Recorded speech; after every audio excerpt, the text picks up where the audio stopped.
अस्सलाम वालेकुम स्टूडेंट्स।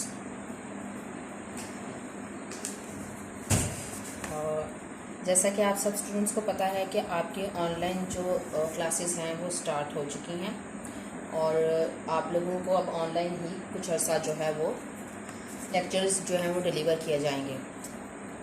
तो बिकॉज़ ऑफ आप जानते हैं सारे कि ये कोरोना वायरस की वजह से जो प्रॉब्लम्स हुई हैं और आप लोगों को जिस तरह फटाफट जो है हम लोगों ने ऑफ़ कर दिया था और उसके बाद क्लासेस जो हैं अभी कॉलेजेस या यूनिवर्सिटीज़ ओपन नहीं हो सकते, तो हम जो हैं उस हिसाब से ओपन करके आपको भी रेगुलर लेक्चर्स जो हैं वो डिलीवर नहीं कर सकते। इस वजह से हम लोगों ने ये डिसीजन लिया कि अब आपको ऑनलाइन जो है वो क्लासेस दी जाएंगी। आप सब बच्चों ने, मैं आपको इंग्लिश का लेक्चर जो है वो डिलीवर करूँगी, ठीक है। और आप सब स्टूडेंट्स ने जो है वो ये वाली बुक लेनी है। This is the text book, English की ये टेक्स्ट बुक है जिसके ऊपर लिखा होगा इंग्लिश बुक 2, ठीक है। इंग्लिश की कौन सी बुक आप सब स्टूडेंट्स ने लेनी है? English book 2। और ये बुक 2 जो है सब बच्चे लेंगे। ये टेक्स्ट बुक है आपकी, this is your text book. और ये टेक्स्ट बुक से, जैसे मैंने आपको फर्स्ट ईयर में काम करवाया था टेक्स्ट बुक से, इसी तरह मैं आपको अब भी टेक्स्ट बुक से काम करवाऊंगी। और आप इसकी हेल्पिंग बुक जो है वो ट्रेंड बुक लेंगे, जैसे कि फर्स्ट ईयर में आपने ली थी, तो सेकंड ईयर में भी आप इसके लिए जो हेल्पिंग बुक है वो ट्रेंड लेंगे। सब बच्चे ये बुक और ट्रेंड बुक जो है वो ज़रूर जो है ख़रीद लें। और अभी मैं ये आपको काम करवाऊंगी इसका, लेकिन लर्निंग का प्रोसेस जो है वो 2-3 चैप्टर्स के बाद जो है वो स्टार्ट करवाऊंगी। लेकिन फर्स्टली आप लोगों ने इस चीज़ को जो है वो ज़हन में रखना है कि अपनी टेक्स्ट बुक सब बच्चे अपने पास रखें। और अगर पहले से है तो बहुत अच्छी बात है, क्योंकि इस तरह आपके लेक्चर्स जो है वो मिस नहीं होंगे, आपको देर नहीं होगी। तो हम अब स्टार्ट करेंगे प्रोज सेक्शन का फर्स्ट चैप्टर, ठीक है। इस बुक के अंदर आप देखेंगे कि ये इसमें 2 पार्ट्स हैं इस बुक के। नंबर फर्स्ट में जो है वो प्रोज सेक्शन होगा और नंबर सेकंड पे जो है वो मॉडर्न हीरोज, ठीक है।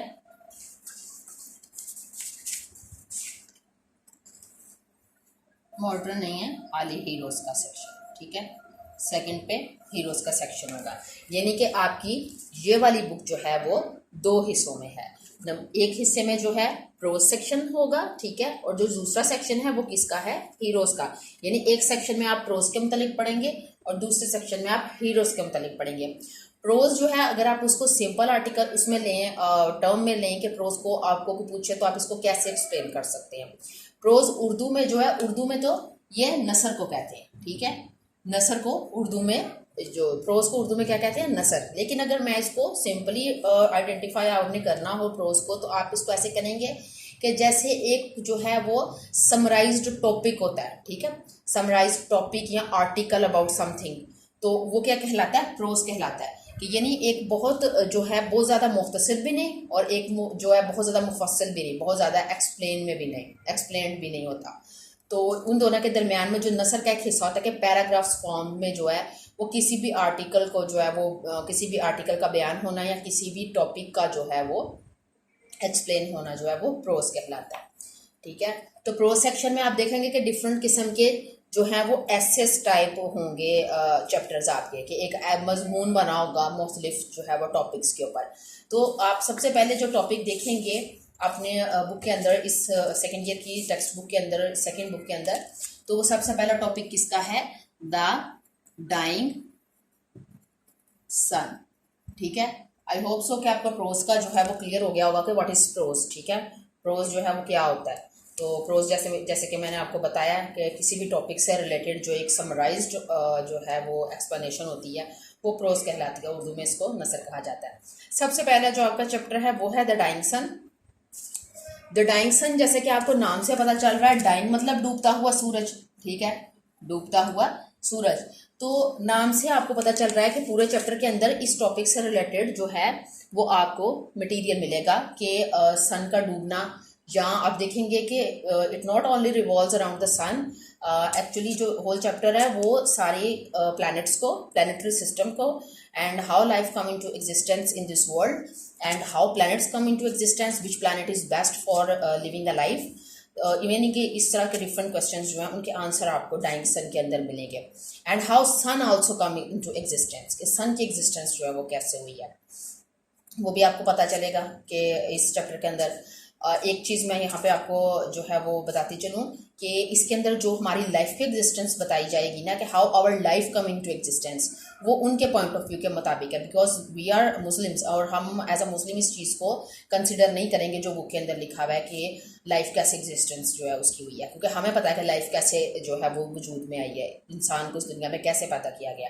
तो इस बुक में जो है चूँकि क्रिश्चियंस ने लिखी है, इंग्लिश राइटर्स हैं, तो उनके अकॉर्डिंग और उनके बिलीव्स के थ्रू जो है वो तो लाइफ की एग्जिस्टेंस और तरह से है, तो आपने उसको मैटर नहीं करना। जब आगे बात आएगी तो मैं आपको मज़ीद एक्सप्लेन कर दूंगी।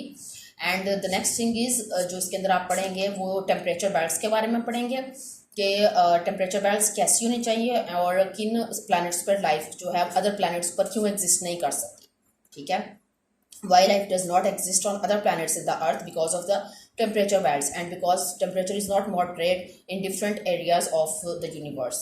तो ये भी चीज़ें आपको उसके अंदर पता चलेंगी।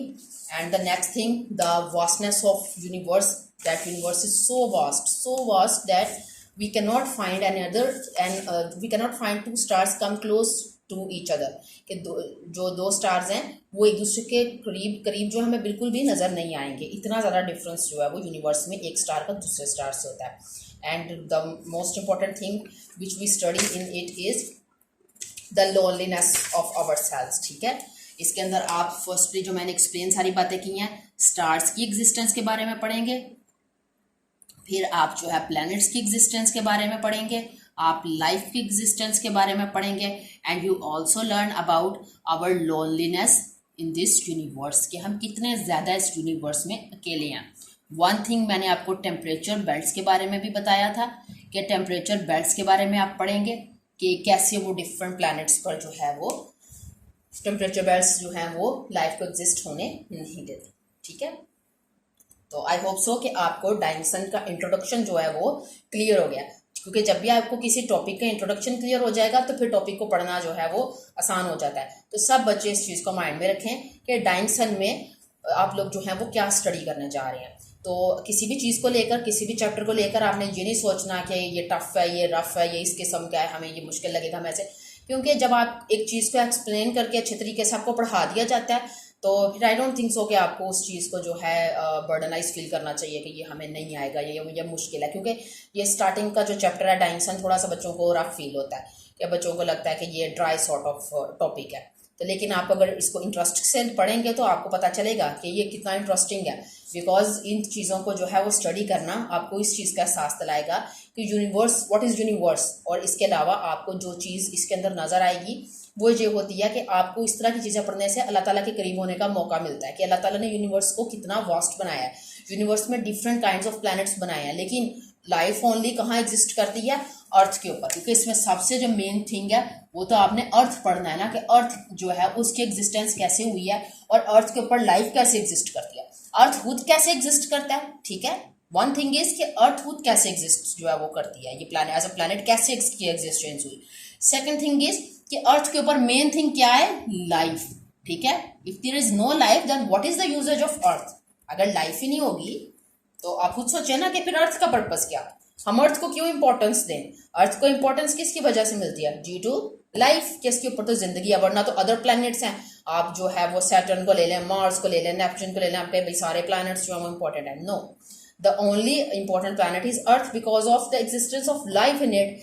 तो आपको फिर पता चलेगा कि क्यों आपके लिए अर्थ इस कदर इंपॉर्टेंट है।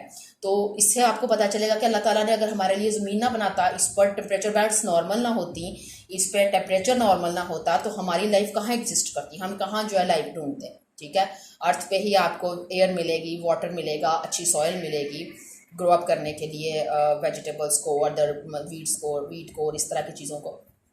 तो आपको पता चलेगा कि ये किस कदर इम्पोर्टेंट है हमारे लिए।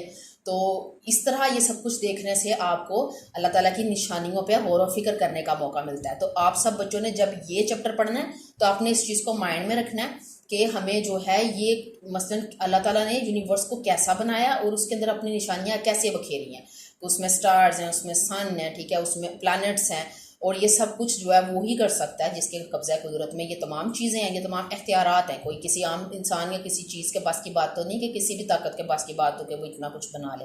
तो ये नहीं कि इस चैप्टर को पढ़ने के साथ साथ आपको अल्लाह ताला की निशानियों पर गौर व फिक्र करने का भी मौका मिलेगा और आप हैरान होंगे वाकई अल्लाह की कुदरत देख के कि ये जो है वही कर सकता है who has all sorts of power. ठीक है, तो आई होप कि आप सब बच्चों को डाइंग सन का जो टॉपिक है इससे रिलेटेड पता चल गया होगा कि इसके अंदर अब क्या है। अब नेक्स्ट आप लोग बुक्स ले लें तो सब बच्चे, तो मैं कल इंशाल्लाह या परसों जो है वो अपना नेक्स्ट लेक्चर जो है वो डिलीवर करूँगी और उसके अंदर मैं डाइंग सन की टेक्स्ट जो है वो स्टार्ट करूँगी। ठीक है, ओके, अल्लाह हाफिज़।